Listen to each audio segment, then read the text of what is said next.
Hi, this is Tina Powell, host of In the Suite, where I sit down with top women leaders and some of the biggest names in the financial services and the wealth management industry.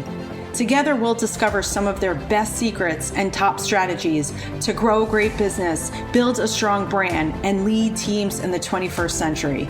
I hope you'll enjoy hearing their amazing personal stories of triumph, trepidation, and transformation in hopes of becoming better leaders ourselves. The time for you to lead is now, and you're in the suite.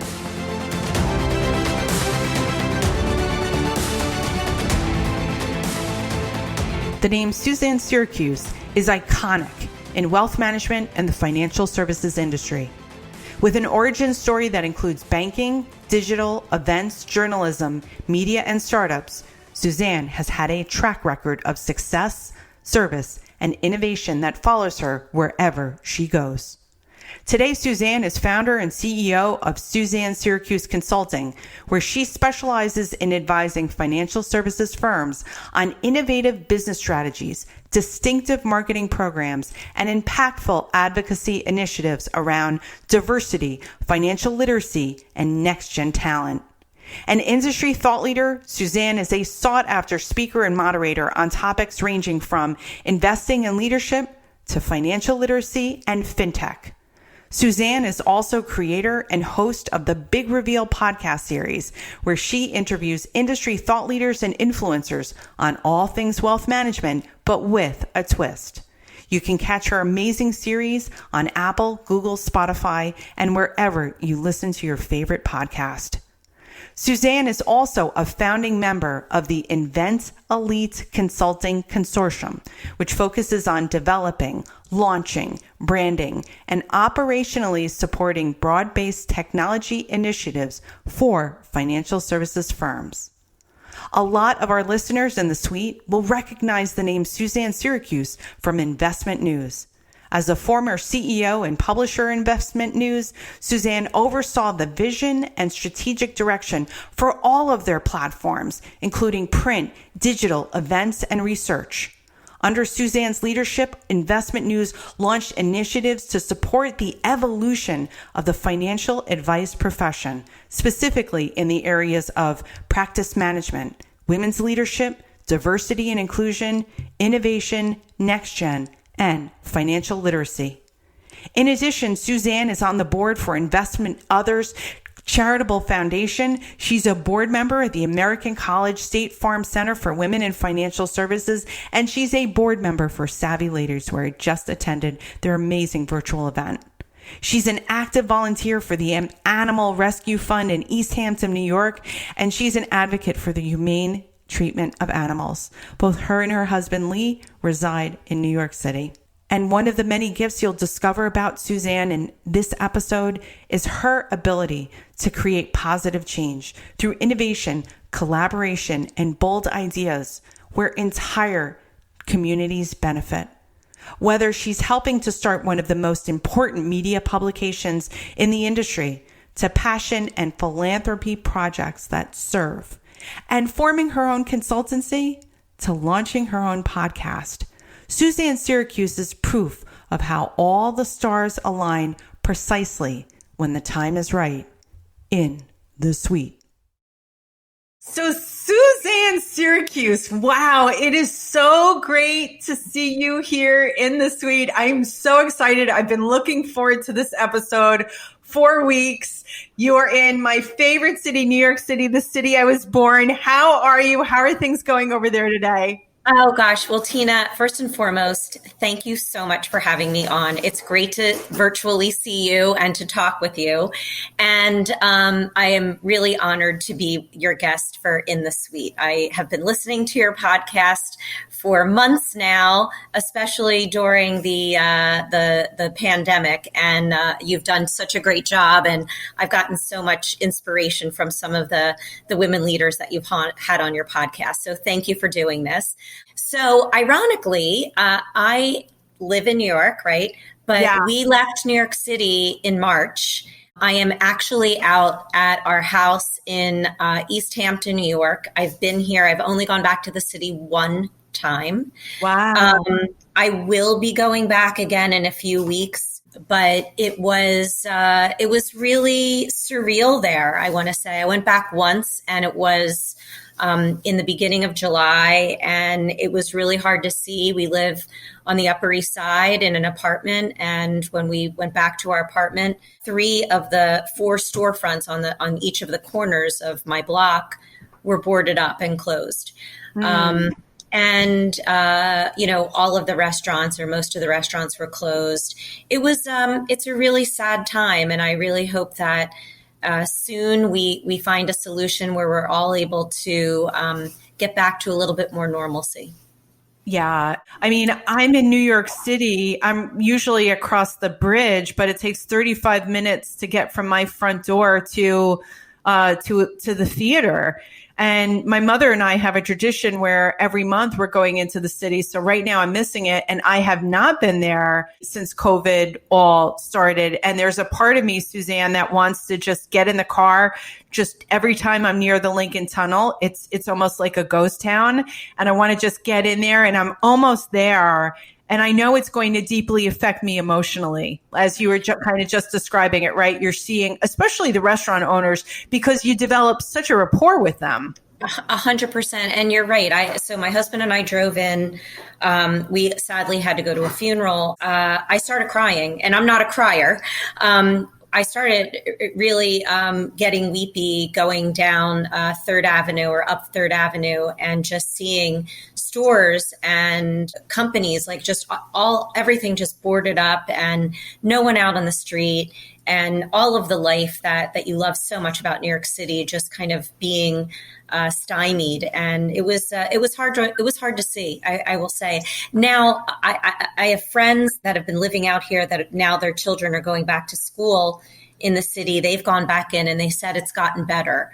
But, a few months ago, it was still pretty much a ghost town and just a shadow of its former self. I believe New York will be back. It's super resilient. It has gotten through lots of things. The people that are there are also super resilient. So I kind of feel like I'm cheating on my city, right, by being out here. And in the summer, it was lovely being out here. We're close to the beach, and we've got lots of trees around us, and it's just it's a lovely environment. But I'm getting that itch to get back in there. Well, here's the thing I know, Suzanne, is that I know that I am coming to New York City, and I am seeing you at a future conference, or we're going to be somewhere. It's actually where you and I first met, and it was interesting. I was at the first Investment News Women to Watch. I was at multiple ones, but I remember one in particular. I was wearing green shoes that I was like, should I wear them? Shouldn't I wear them? And we just happened to be in the bathroom at the same time. And I always admired you, right? Everybody knows who Suzanne Syracuse is. You're someone that's so approachable, and someone so warm and passionate about the industry. And now you're a leading industry consultant. We're going to get into some of your vitae and what you've done prior to here, but it's really exciting to see where you are right now. You're a leading industry consultant. Your consultancy is a year. So congratulations on that first year, getting over that hump. You're a financial services industry executive. You are such an innovator when it comes to business and marketing and advocacy. You've been a speaker, a moderator at events. I just saw you before coronavirus at TD. And I think everybody who knows you knows that Suzanne Syracuse has been a leading advocate for women, because you've been walking the talk and talking the walk. Wow. Well, gosh, Gina, I don't even know what to say to all of that, but thank you so much. And I totally remember that. I have a real appreciation for good taste, and you had really cool shoes on, and in a sea of black heels, you really made the statement. The women to watch is probably my, I shouldn't have a favorite. It's like, which is your favorite child, right? Right. It definitely is my favorite initiative that I started. But thank you. I can't believe it's been a year. I absolutely love what I'm doing, and I know we'll talk a little bit about that. But yeah, it's been quite a ride, and just a really different vantage point and everybody has just been amazing. I have amazing clients, and yeah. So Suzanne, nearly every single person knows that you were the CEO and publisher at Investment News. The one person that doesn't is my mother, who is happy to be listening right now. And I think it's really a fascinating origin story. You don't get to be somewhere for almost 24 years. And where I also learned about Investment News, not only were you the CEO and publisher, but that you also helped start it. And that's a narrative that I never heard. So I'm just fascinated. If you can give us a little bit of insight and give us a quick version of that origin story, because now what you're doing on the consulting end is very, very exciting. But, it's where you were before that got you to this point, right? Yeah, absolutely. And happy to share that. So I actually started my career in Philadelphia, which is where I'm from, and worked in business media, business journalism on the sales side. I'd been there for about 8 years, loved it, had great clients, a lot of banking clients, and decided that I wanted to move to New York. I just wanted more, I want to say. I wanted something different. And got a job at Crane Communications at Pensions and Investments, which was similar to Investment News, but towards the institutional side of money management versus financial advice. And was there for about a year. It was a little bit of a slower pace than I had been used to. But the publisher pulled me aside and said, "Hey, Suzanne, we're going to be launching this new brand called Investment News. It's for financial advisors." I barely knew what a financial advisor was. I did have one, believe it or not, at that time. I got one when I was 28. So I said, I would love to. I'd love to work on a startup. I thought that was fascinating. And so I moved over from, kind of the tried and true pensions and investments to helping launch it. I was on the sales side. It was myself, Abby Salome, who probably a lot of people know too. At the time, she was Abby Hershkowitz and I was Suzanne Fitzpatrick. And I didn't know that. That's awesome. So that's where Abby and I met each other and we're still very close friends. But we worked on the launch team along with another salesperson, Rich Kiesel, who actually was at Investment News up until last year.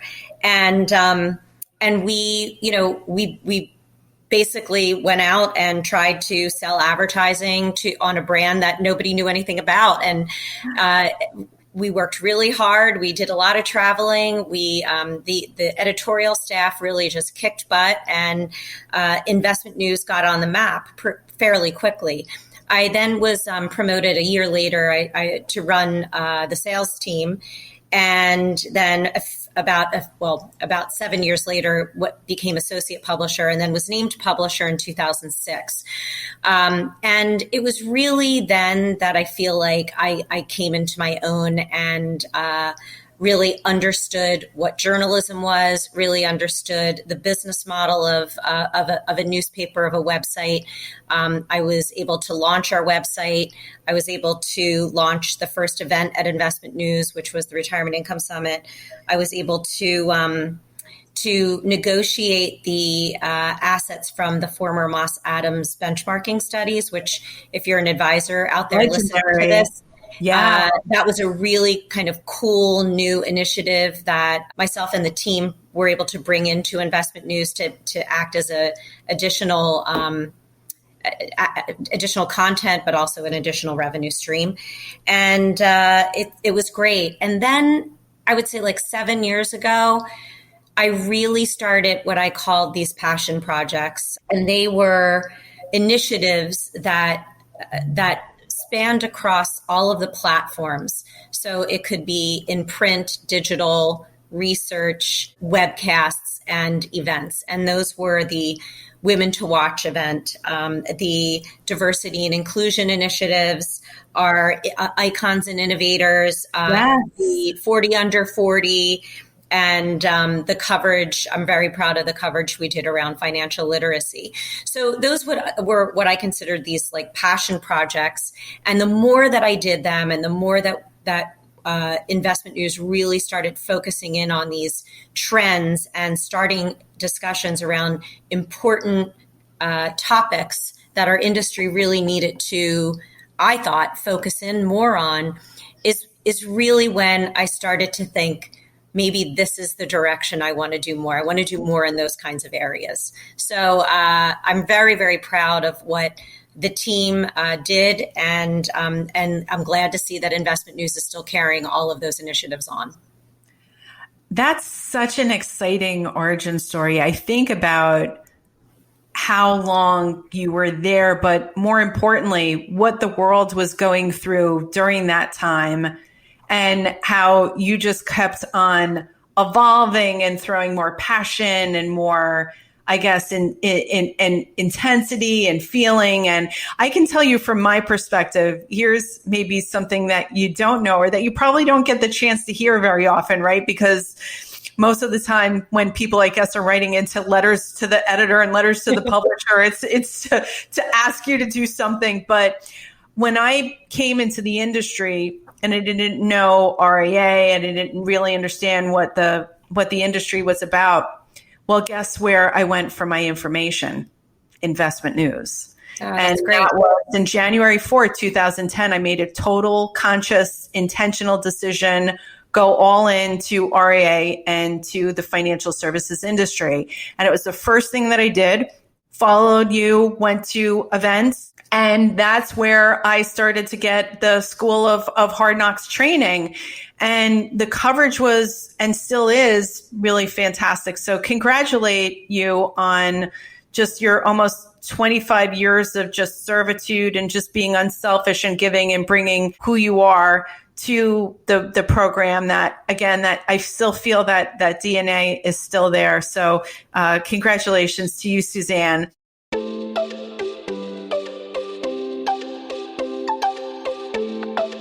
I'm really excited now that I get to relate to you and see you in a different way, right? I find like you've had the luxury now of this incredible lens in Investment News. And the last time that I saw you, you were also on a stage at T3 at Joel Bruckenstein's conference, right? Right before coronavirus. How lucky we were. Oh my gosh. Yeah, no. And thank you for that. And I'm glad to hear that you got good information out of Investment News. I mean, again, that's what the goal is when you work in media, and had such an amazing team. I have to tell you, a great team that produced all of that content, that got those ideas for news stories, and many of them are still there. So thank you. I'm sure they'd be glad to hear that too.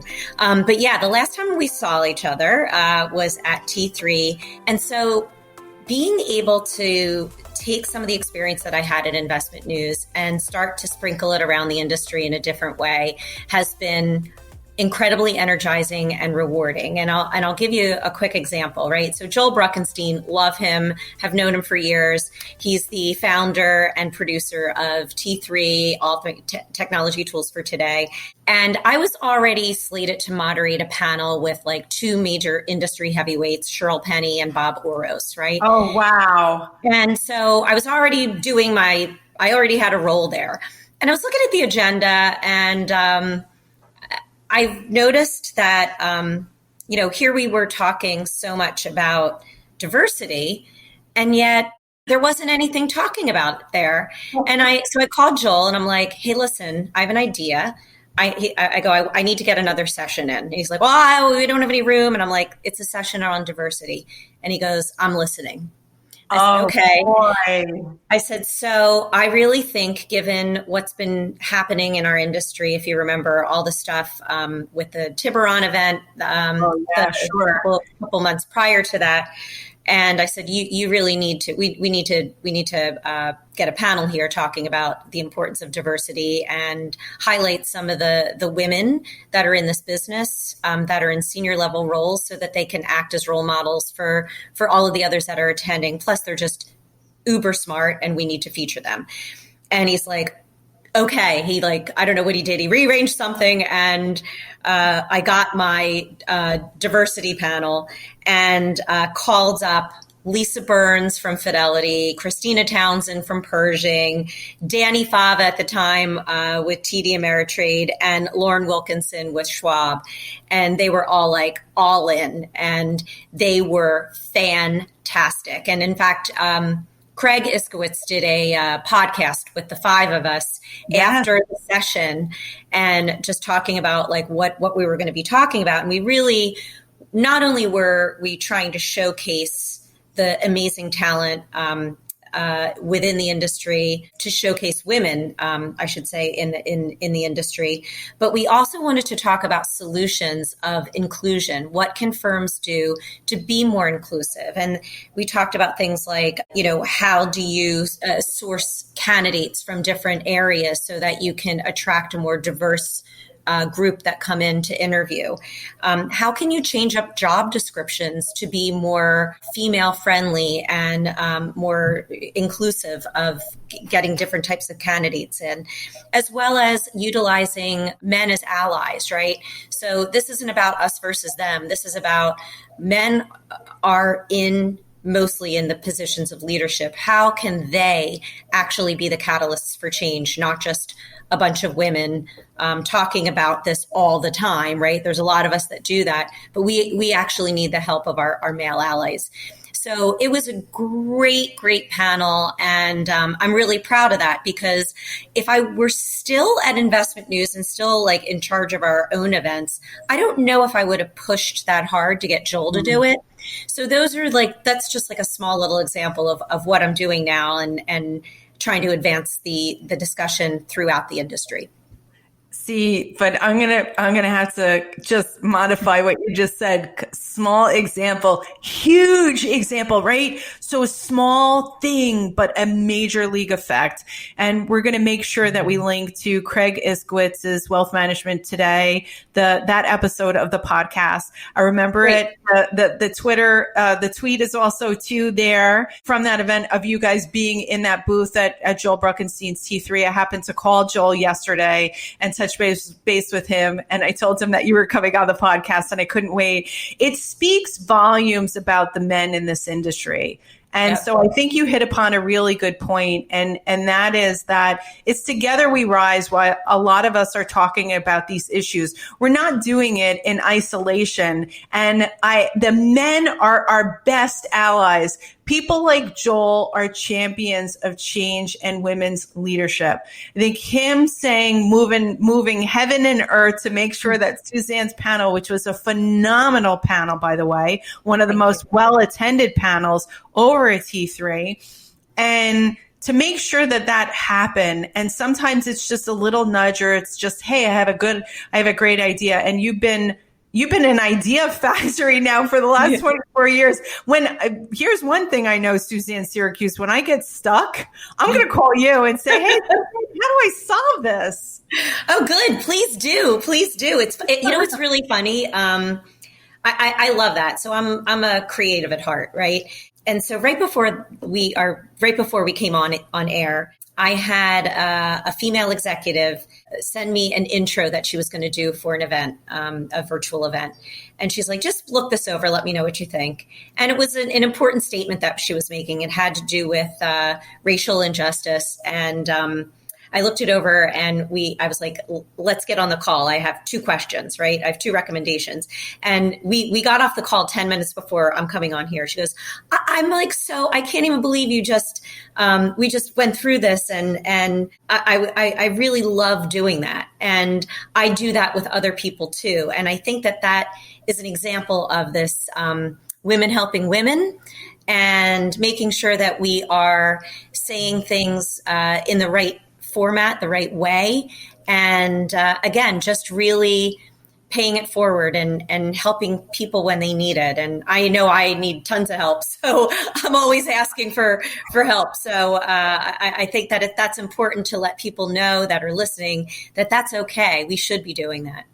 It was asking for more help that helped me to launch this podcast in the first place. There's no way that I could have done it on my own. And I just think like we make excuses in our mind, either that person's too busy, I'm going to be bothering them, it's just a small question. It's not only outcome of what it was that you were discussing in the first place, but it's just bringing us closer together and reinstating the fact that, we don't get the luxury now of seeing each other in person, and those types of discussions might not come up. So you do have to make an intentional effort.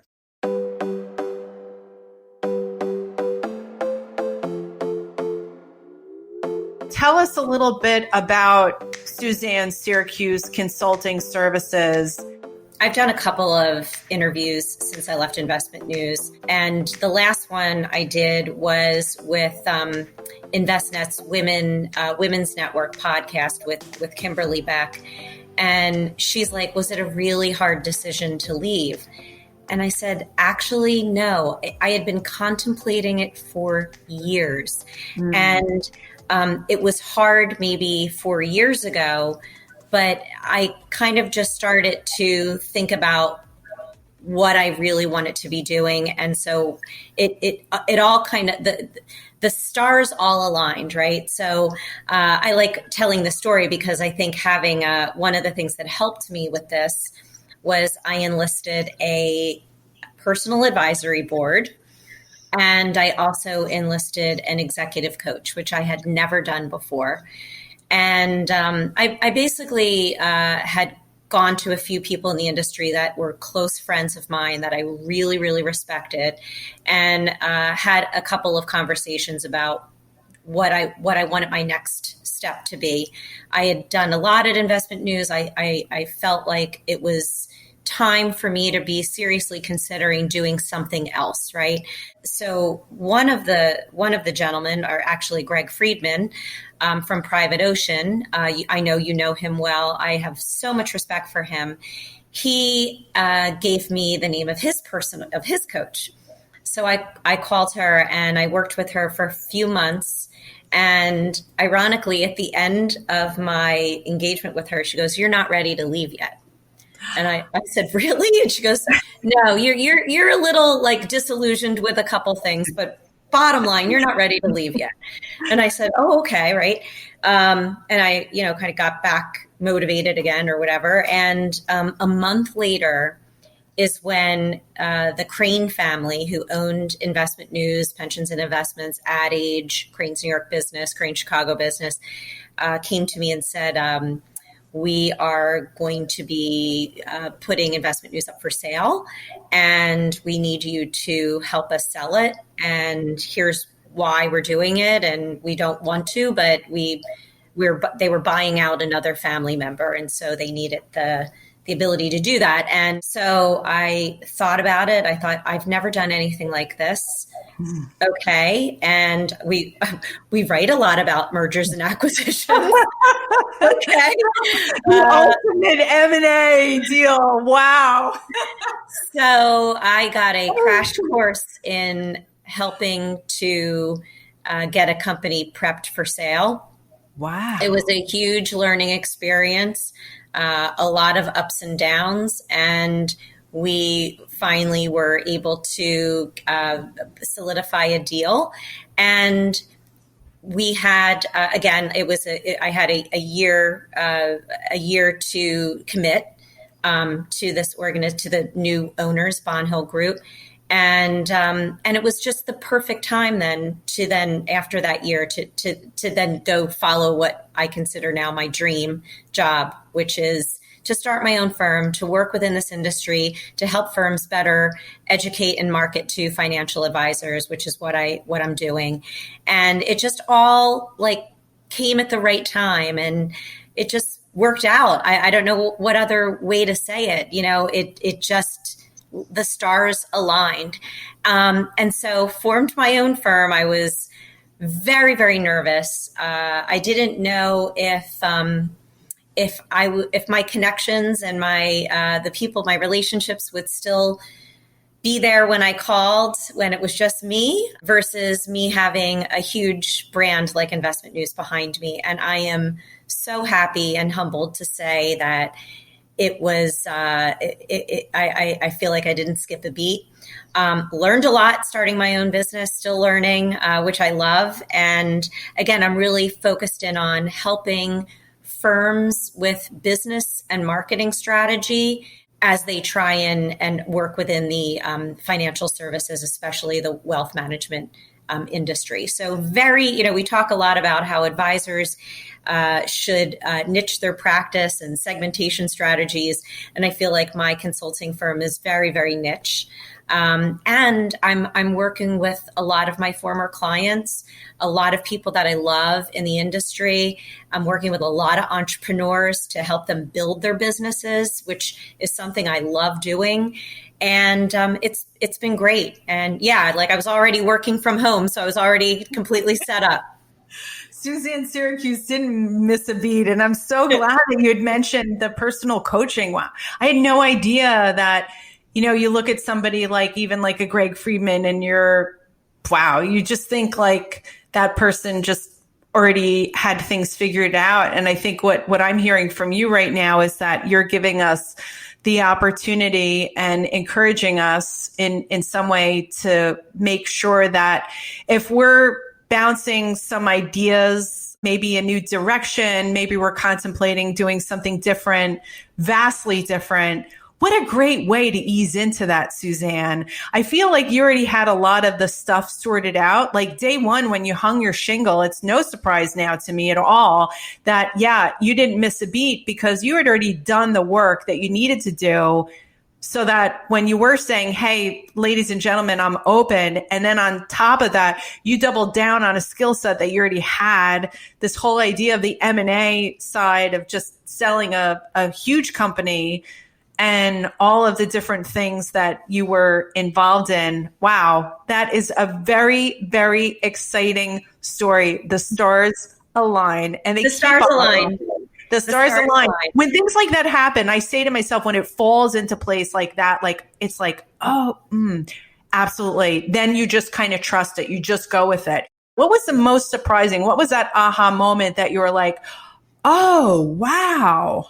So, it's funny. Yes, we were in a corporate environment, but we were in media, right? Which is probably one of the least corporate types of industries you can be in, right? I'll never forget when we were at Crane Communications that owned Investment News, we hired a HR executive from GE.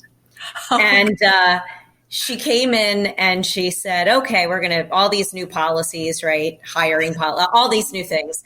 And I'm like, And she's like, and we're going to drug test everybody. I'm like, oh, that's not going to fly here.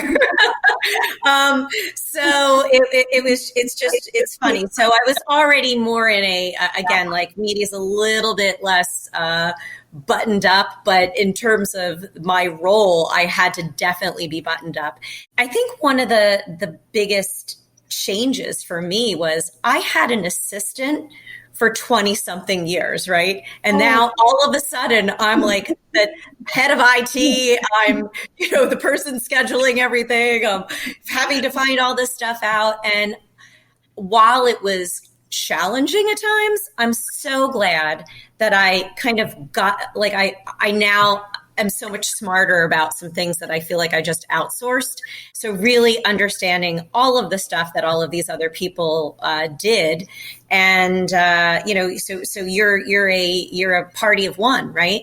And I'm glad about that. So one of the things I just had a conversation with another woman leader who is stepping back a little bit from what she was doing. And we were talking about, like, she's like, what do you miss? And I said, well, I miss the team, the collaboration, but I don't miss managing a team.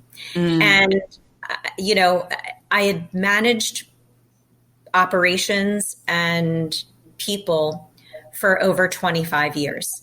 And when I say that out loud, it's kind of staggering to be able to only be responsible for myself, and the buck stops with me in terms of like my schedule and what I want to do, and if I want to have a little bit of a later day here, or not or a heavier day here, if I want to work a weekend, if I want to take a Friday off. It's a lot easier to do that. There's a lot more flexibility in what I'm doing right now, which was a really key driver for me. Wanting a little bit more flexibility, quite frankly, wanting to be a little bit more selfish of working just on the projects that I really wanted to work on. And when you manage a group, that becomes a huge part of your day-to-day job. And I think I wanted to get a little more into back into a creative process, which is what I'm in now. And so one of the big lessons that I've learned is that your definition of success is going to change throughout your career. And so I'm a very competitive person. I wanted to get to the top job at Investment News. I worked very hard to get there. I worked very hard to keep Investment News as the number one brand in the space. I've worked very hard to keep the high caliber of people that we had on that brand and create high quality products. And that was really satisfying my competitive edge. Now my vantage point is wanting to do something that is a little bit more on the creative side and helping other companies maintain their competitive edge. So it's just a little bit of a mind shift. And it took a while for me to understand that's what was happening, right? Why was I kind of feeling unsatisfied? Why was I searching for something else when I had kind of a really good gig? And it's really about searching yourself, what maybe made you happy in the past. Check in with yourself to make sure that those things are still the things that will bring you joy. That's a big lesson I learned. That's a huge, huge takeaway right now. And it feels like you were meant to be where you are right now, and that we've all been there feeling that time like, it's time to change something. And right, we all, and we're like, no, in the beginning we kind of shut off that voice. It's like, no, like that's just and then when it becomes a repetitive theme, and then that's when you have to pay attention to it. You know, it was really weird, Tina, and I just remember this now.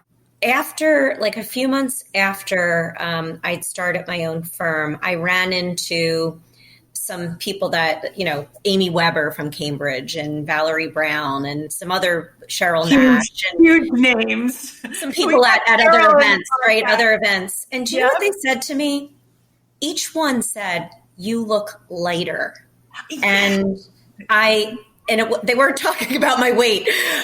They're like, "You look lighter. You look happier. You look different."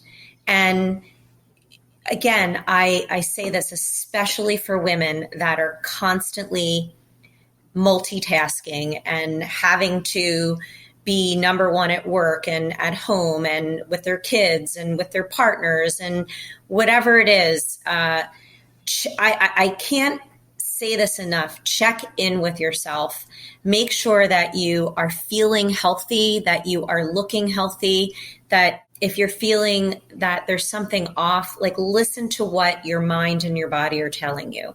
That is a really big thing that I want women that are listening to take seriously. Wow. I'm so grateful for you that you're in here in the suite right now and that this message is getting out, because there's somebody listening right now in the suite and you know who you are right now. And what Suzanne is saying is you're like, that's exactly right. And you need to stop and you need to hit pause, which is one of the gifts of coronavirus, is that we have been able to reset our lives and really think about what's important. And I myself am making a major move. I'm moving my house. I'm moving 20 minutes away from my mom, and I'm literally crossing over the state line so that I could be closer to her. And I kind of felt like a little bit of a ping. But I want to get back to what you were saying about, I think this is really important, that originally you were surrounded by a team. And I have to imagine that going into all of a sudden not having a team around you, and you had a dream team around you. A lot of that Absolutely, I did. Investment News. We know who those people are. And now you're going into the abyss and you're a team of one. Mm-hmm.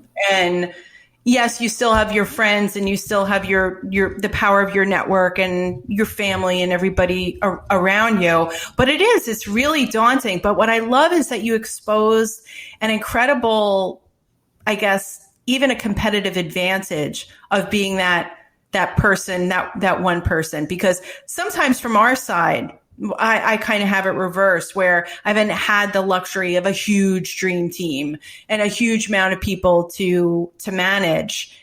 And that you feel like, wow, that your level of importance sometimes can be directly tied to how big of an organization you work. But what I'm hearing from you, Suzanne, it's more about like how we internalize what success really means to us and having the right definition at the right time and realizing that definition is going to change. But it's not at all, right? 100%, Tina, right? So that was maybe one of the bits of reluctance that I had, like, oh my gosh, I'm leaving this big ship, right? And I'm not going to have that brand behind me, and I'm not going to have all these wonderful people to help execute on all of these things that we're doing. And I would say maybe that was one of the hardest things of like kind of jumping off and saying, okay, that it's going to be now or never. And exactly. I'm going to find out for sure. Right. But having that like little personal advisory board, I think that's just another, I think Lori Hardwick recommended that I do that. I think it was her. I'm gonna say it was her. We're gonna ask her when she comes in the suite. Hopefully, she'll accept our invitation. Oh, good. The woman that we've been wanting to. Oh, I'm sure she will. But having people that are in roles and in different roles, quite frankly, that you're in, but having people that you respect, that know you, that know your business, give you the feedback that you may need to either make that move or to say, oh, you need a little bit more direction here, or maybe you need to do this here. But I don't know if I would have had the courage to start my own firm if it wasn't for the reinforcement of some of the people on my advisory board that said, it's going to work. It's going to work. The stars are going to align. And I always play this game in my head, like, what's the worst thing that can happen? Right. Yeah. So these horrible little voices in your head that are always saying these negative things. How do you try and really just change your mindset to focus in on the positive? That's kind of another cool experience that I've had since I left. I got a message from a woman named Stephanie Bogan.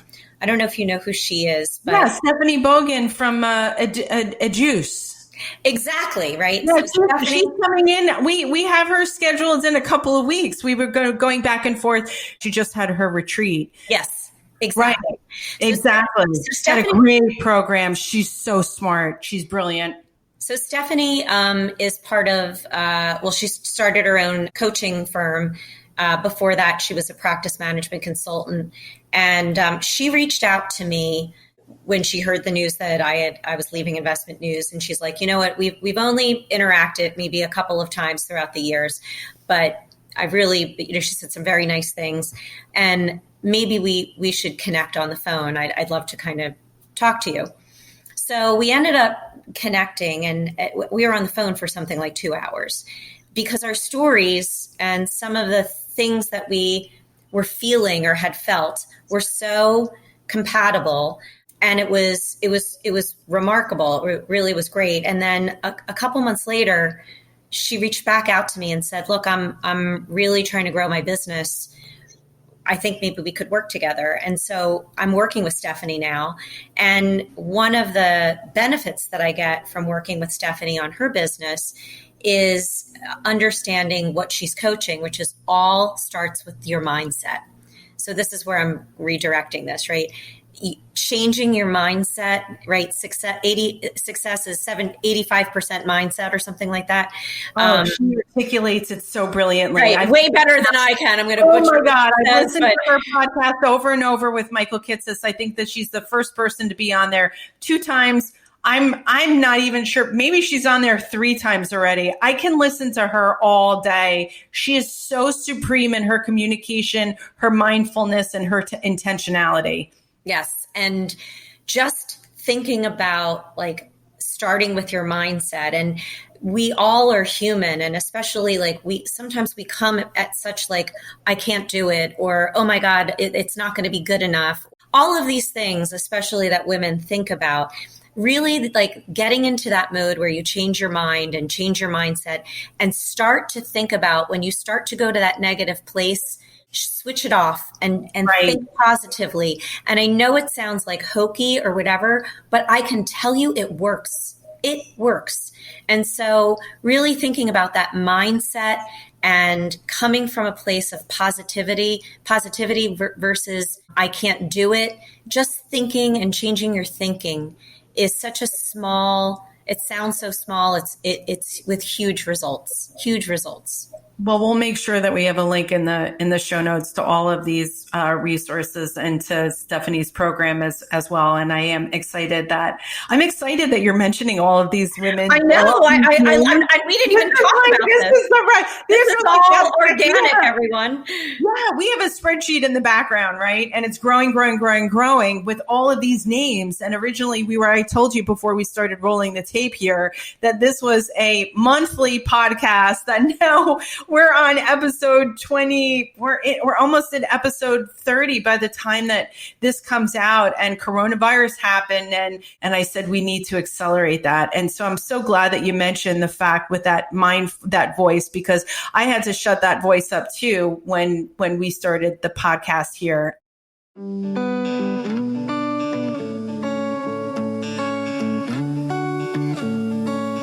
You're also consulting. You're a founding partner over at Invent Elite, and you surround yourself with amazing people. And Tim Welsh, Gavin Spencer is there too, just to name a few.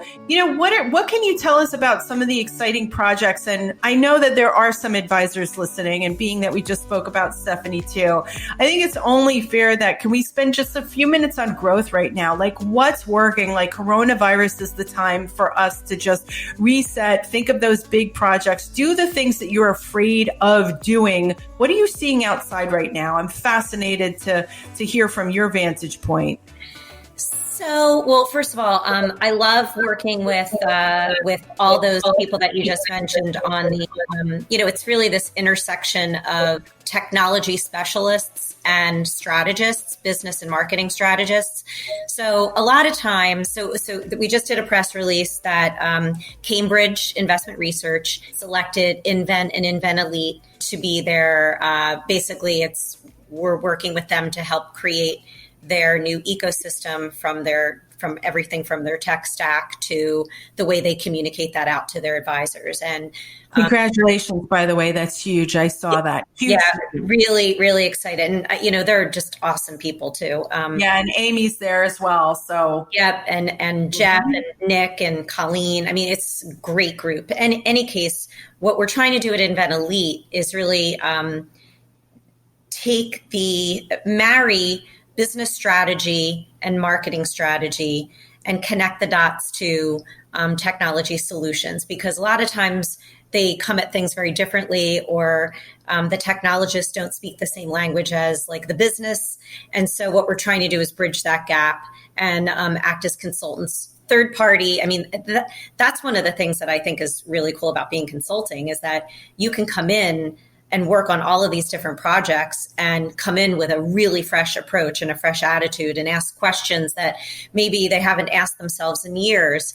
And I love the feedback that I'm getting. I feel like I'm really adding value to a lot of these firms, and I love that. So that's been amazing. And Invent Elite is doing great, and just being around, Oleg, who's just brilliant, really, really smart guy, and is really reinventing the whole integration approach with all of the different technology tools and solutions that are out there. How do you integrate it all, right? That's really one of the hardest things right now. So I feel like he's like always like been the Elon Musk of our industry. Right? I swear. Like he gives a presentation at T3, everybody's listening. It's like, wow, he just changes the trajectory of your thinking. Yeah, he's a whole other level. We would talk about innovators. He's an innovator. He is thinking about things that aren't created yet. And he's thinking about ways to do it differently and smarter and faster.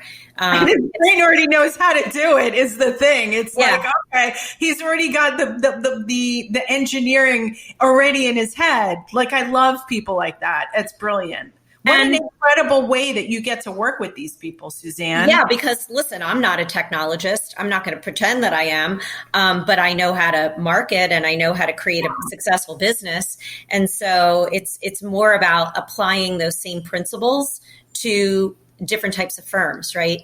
Whether you're a tech firm, whether you're a financial advice firm, whether you're a mutual fund company, whether you're a coaching program, it doesn't matter. That those same like strategies and marketing principles are usually consistent no matter what industry you're working in.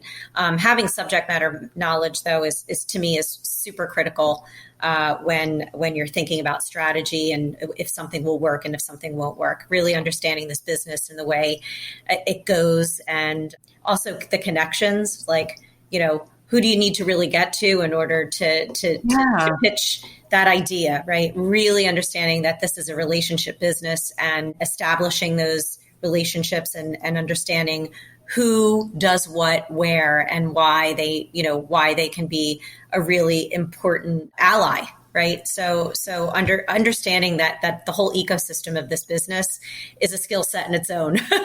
Oh, it sure is. And you just said it. To your point, the consulting, you can just bring in the dream team to do it. So there's, we just had the Wealth Management Awards, and we talked about the fact with, technology, you could build it or you can buy it.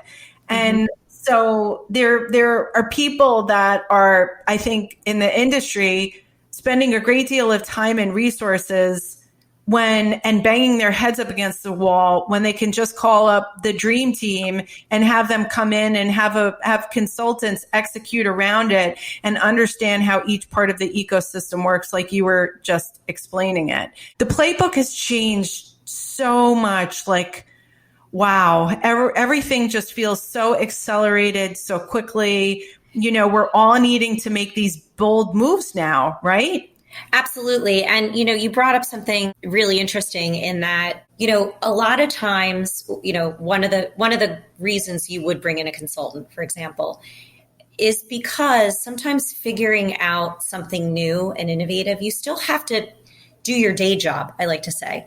And so if you're bringing your entire current team onto a project where you need to think about what's next, but then you're taking them away from actually doing what they have to be doing every day, it slows the entire process down. That's what I see. That's why I really like the whole consulting approach. I was really fortunate enough to work on a project. In fact, this is a good example of something that I do. So Tegra 118, Cheryl Nash, they launched out of Fiserv. They rebranded as Tegra 118 in the middle of COVID, right? She really steered that ship and still created a brand excitement during a really difficult time.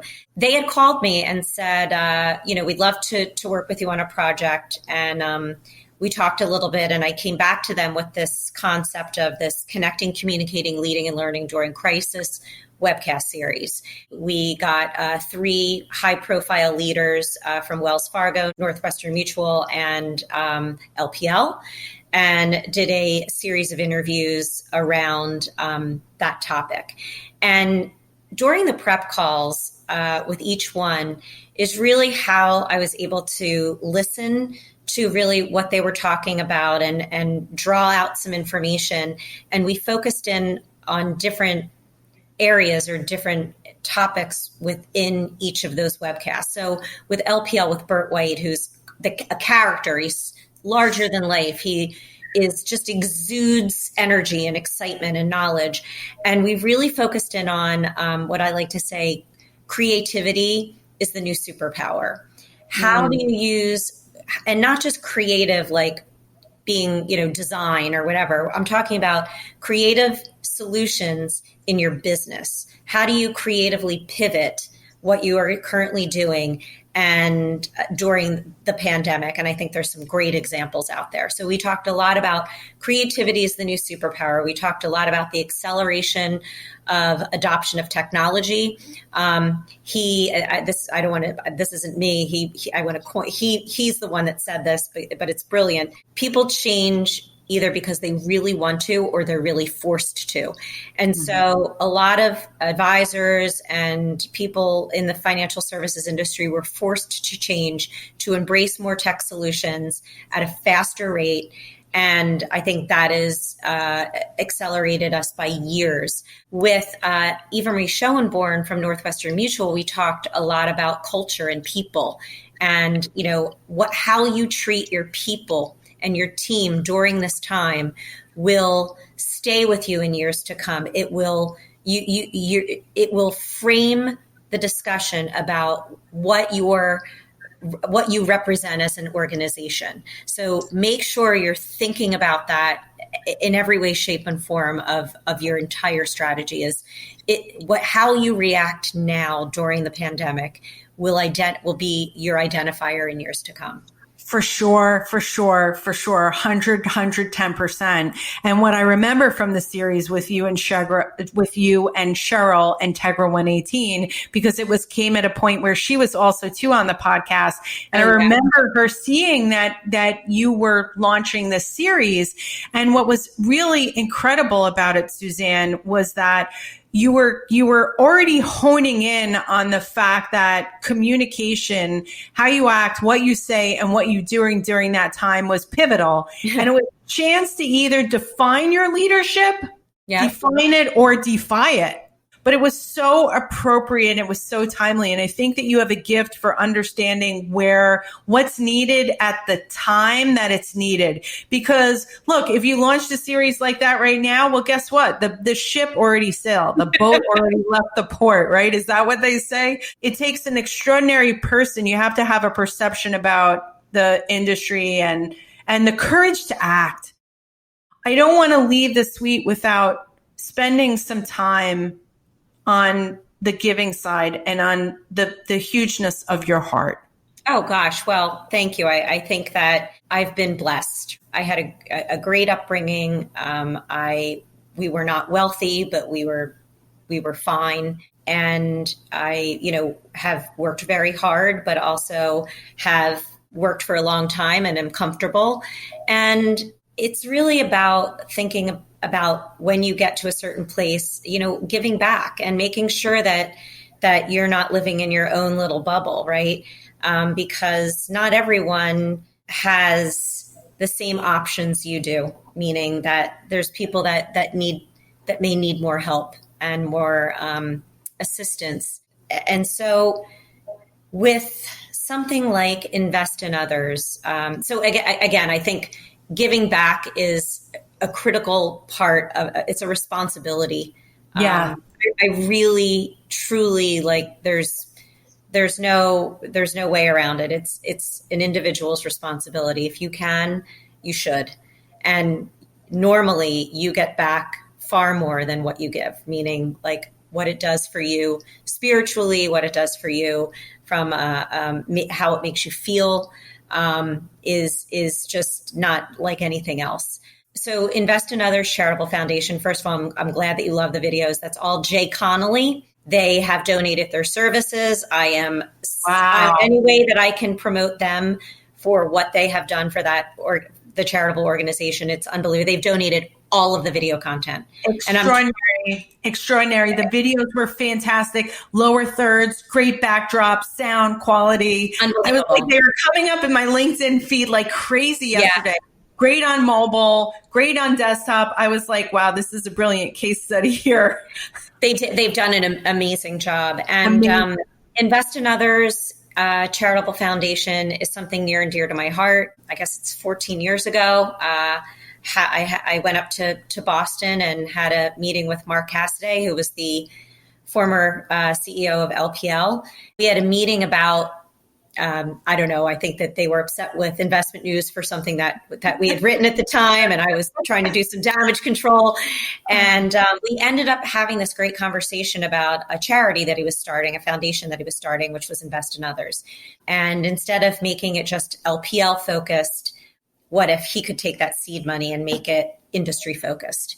And that was the birth of Invest in Others. And we then created, along with Candace Bates, who was the then head of communications for LPL, an entire concept around a fundraiser and an event, which is now the Invest in Others charitable event every year. So that has been something that I'm incredibly proud of being in on from the beginning. I remember myself and our former editor, Jim Pavia, and our former editor, Evan Cooper, and former editor, Fred Gabriel. The four of us we would sit in a conference room for days and judge the awards. That's how they first started. We had 300 awards. One time Jim Pavia walked into my office and I was crying. He's like, "Oh, what happened, Suzanne?" And I'm like, "I'm just reading these awards. These advisors are doing such amazing things." So to be able to see it now, I think that Invest in Others gave away almost $1 million this year. So to see it go from this like little small idea to this huge, probably one of the most well-known fundraisers in our industry is just amazing. So yes, I believe, again, it's the responsibility to give back to your communities, to give back to your passions, and you just get so much more out of it than you even put in. You just have a knack for just being in that right place. I think it's part of just the huge heart that you bring to whatever it is that Suzanne is involved in, because there have been both the Invest in Others and both Investment News, right? I love hearing a humble origin story. I also know that you're very passionate about animals too. You and your husband do a lot of work with animals as well. Yeah, we don't have children, but we do have 3 rescue cats. And it's kind of crazy that I ended up meeting somebody as nuts about animals as I am. But we both are just very, very committed to the humane treatment of animals, and love to do what we can to help, either from a fundraising standpoint or just volunteering. And that's a big passion of mine too. So yeah, thank you for mentioning that. Oh, yeah. I think it's really admirable. And I love animals. Right now, I'm animal-less on purpose right now because I'm in between a couple of things and I don't think it would be fair. But when I'm firmly planted, then I'm like, then I'll help you find your perfect cat or dog. Bring more fur babies on. The kids and are growing. Bring on the fur. Yes, exactly. Rescue, don't buy, please. Rescue. I will rescue. My daughter actually has a rescue pit bull, and that pit bull is actually adorable. And so I know that a lot of animals get a bad rap. And so, yeah, we will be talking about rescue when it is time to rescue. Great. So a couple last questions here before we leave in the suite. I did want to say, what if people want to get more involved in the foundation, in Invest in Others? What would be your advice to them? Sure. So, you can contact me. You can contact the executive director, Megan Alali, who's amazing. Oh my gosh, I don't know what we would do without her. And we're always looking for volunteers. We're looking for people to help with events. We're looking for people to donate, all of that. And so please, you can definitely contact, it's investinothers.org, or you can contact me directly, Suzanne at SuzanneSyracuse.com, or go directly to Megan, who's the executive director. Same with Savvy Ladies, which basically empowers women on their finances, helping them understand and feel empowered around their financial literacy. If they're in crisis, there's a hotline to help women. There's a lot of financial advisors that donate their time to provide free financial advice for women in crisis, as well as a lot of lawyers and accountants that help women that are maybe in bad situations that can't afford to get out. They give free legal advice. So it's an amazing organization. It's called Savvy Ladies, and it's savvyladies.org. There's no time like the present to ask for help. That's been a common that's been a common theme, I think, is just making sure that you're getting really sound advice, which is what the industry is based on. So I love just having you here in the suite today. What an incredible time that we've had. I could easily last for 2 or 3 hours. Me too. I have to do another. It's been great. But we do have a last question. And that is that, you and I hit upon it earlier in the broadcast. And that is that sometimes that annoying voice shows up. You can't do it. You're not good enough. What are you thinking? Oh my God, are you really doing this? And so there are times that we have to channel our superpowers for maybe a negotiating discussion, or maybe even just the courage to pick up a phone, hire a coach, talk to Suzanne, say, hey, Suzanne, what should I do? But do you have a mantra or a physical object or a practice or something that you use to, help get you in the zone for that? I wish I could say I had, I would say what helps me clear my head and get confident is I like listening to music. If somebody were to ask me if you could come back as something and you would be great at it, I would be like a singer in a rock and roll band, right? So I love music's in my blood. I love it, and I think that always tends to make me get in a better mood and think that I can accomplish whatever. And but also, as I mentioned earlier, having this like kind of personal advisory board, having a core group of people that they don't even have to be your best friends. They are people that you respect in the business, that will give you a straight answer about things that you want to do, or that you want to launch, or a move that you want to make. Suzanne Syracuse, the stars have aligned. Thank you so, so much. And thank you for all of these great takeaways. I can't wait to do these show notes and listen to this broadcast again. It's what I do. I love listening and just hearing it again over and over. These lessons are such important takeaways for women in the industry right now. I thank you so much for blessing us with your time and just being so generous and agreeing to be here in the suite. Continued success. I will see you on a stage in New York City, or even before that on a virtual stage. Tina, this was awesome, and congratulations on all your success too. Oh, wait, we got to talk about one other thing. Okay. One other thing. Boy, let's talk about the podcast. Okay. I know we're running long, but we could put it in 5 more minutes. You know what?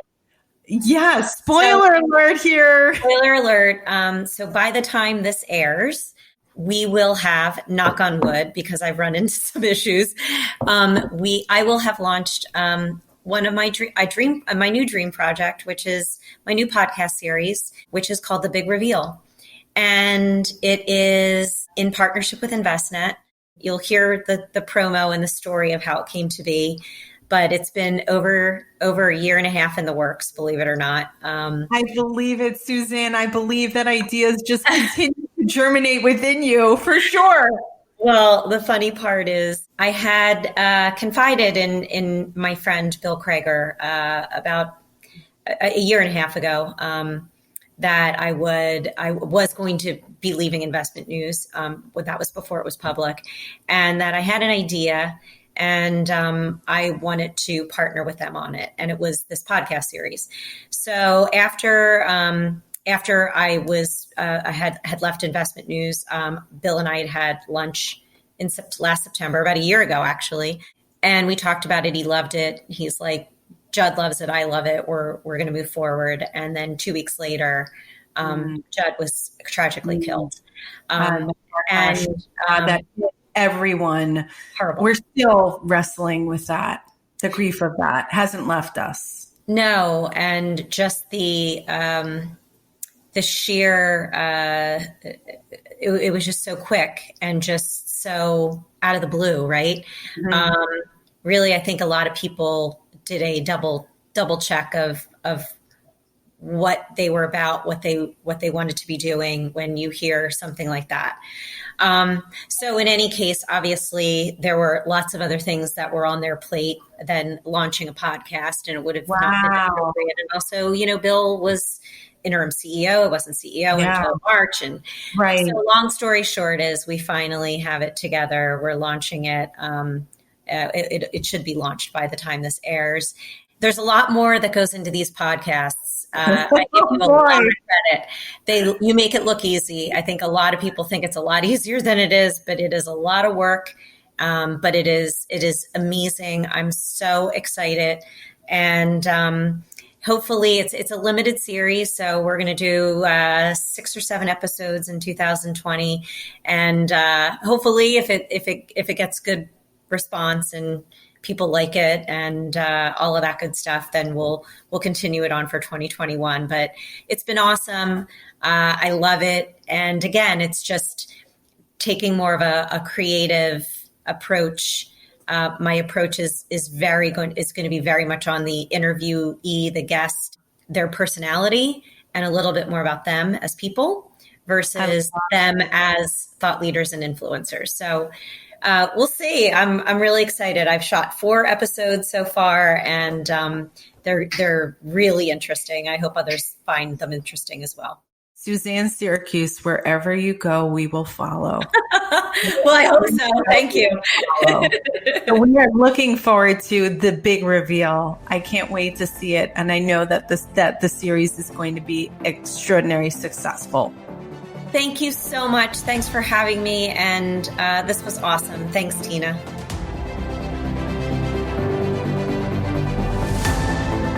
You're listening to In the Suite, a podcast that shares amazing stories of women in business and the financial services and the wealth management industry. Our producers are Tina Powell and Kevin Hirshorn. Our editor at large is Kevin Hirshorn. Our content writers are Carmen Varner and Tina Powell. Our research and technical assistants are Natika Upridi and Rachel Powell. Want to get show notes from today's episode? Just text In the Suite to 55444 and you'll receive them right in your inbox. In the Suite podcast is sponsored by C-Suite Social Media, a digital marketing and social media agency for C-Suite leaders and companies in finance and technology. You can learn more at csuitesocialmedia.com. And thank you so much for listening and subscribing to In the Suite podcast. We are so grateful to you. We've got listeners in 356 cities and 25 countries. This podcast was inspired by you ladies. So please let us know how you enjoyed this episode with Suzanne Syracuse and share your thoughts on LinkedIn and Twitter using the hashtag InTheSuite. I would love it, and it would mean so much if you left us a 5-star review on Apple Podcasts or where you listened to this amazing episode with Suzanne Syracuse. You can connect with her on LinkedIn and follow her on Twitter at Suz Syracuse, SUZSIRACUSE. And always, if you would like to share the name of a rock star woman in financial services we should interview in 2021, please send it to me at Tina@C-Suite Social Media. Again, thank you so much for listening and subscribing to In the Suite.